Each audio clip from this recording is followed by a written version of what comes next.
议长苏贞昌再一次到立法院来备询，国民党的立委费鸿泰来问讲，这个政府既然开放着内地进口，啥无爱慎选嘛来进口着内济咧？苏贞昌讲，伊是饲猪大汉的，所以知影台湾猪农饲猪的技术真好，无需要来进口内济。立法院另外一个战场是朝野咧协商着内地的行政命令，这双方是冤甲处决用要掀起，无到20分钟就宣告休息。道歉，好，资料杯啊，等甲满4格，朝野要协商美国猪肉行政命令煞伫冤家。为什么可以剥夺？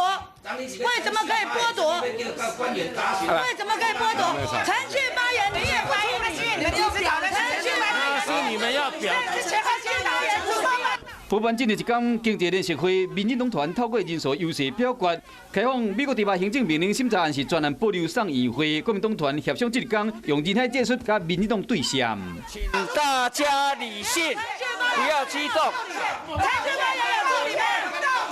休息10分钟，大家休息。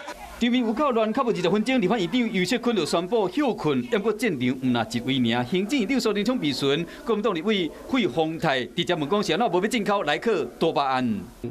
没有毒，为什么不让我们的生物，我们的养殖的生物来用啊？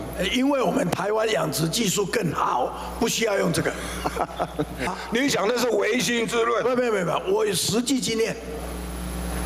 你有什么实际经验？我养猪长大，委员你没有这个经验。养猪。同一天，立法院无共款的地点，国民党继续透过美国猪肉进口的议题，甲执政党正面对抗。